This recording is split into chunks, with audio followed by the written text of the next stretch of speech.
ప్రణాళికతో నన్ను ఎన్నుకున్నావే, నీకన్నా గొప్ప కార్యాలు చేసేదనన్నావే.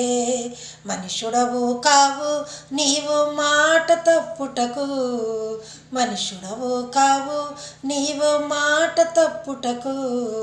అన్నీ గతించిన నీ మాట శాశ్వతము, అన్నీ గతించిన నీ మాట శాశ్వతము. అబ్రహాము దేవా, ఇస్సాకు దేవా, యాకోబును దీవించిన దేవా, నిన్ను నేను విడువనయ్య దేవా, నన్ను దీవించు వరకు.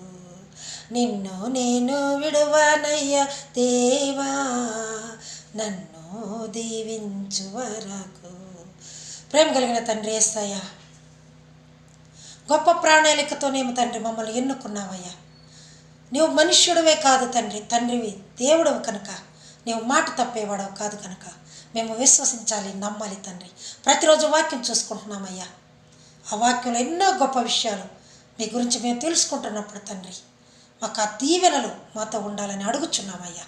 మీ కృపతో నింపని ఈరోజు మీరు మాతో మాట్లాడిస్తున్న మాటతో మీరుండి నడిపించమని యేసయ్య పరిశుద్ధ దివ్యనామములో అడిగి వేడుకుంటున్నాం తండ్రి, ఆమేన్.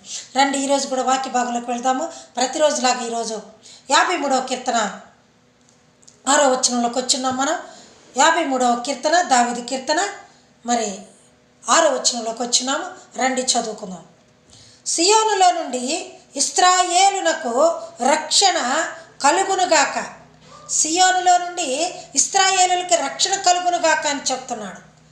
అంత మాత్రమే కాకుండా దేవుడు చెరలోనున్న తన ప్రజలను రప్పించినప్పుడు యాకోబు హర్షించును, ఇశ్రాయేలు సంతోషించును.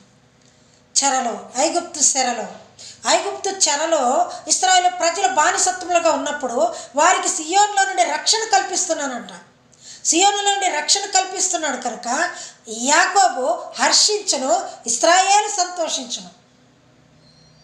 2 సార్లు అదే చెప్తున్నారు ఆయన గురించి. యాకోబు ఆయనే, ఇశ్రాయేలు ఆయనే.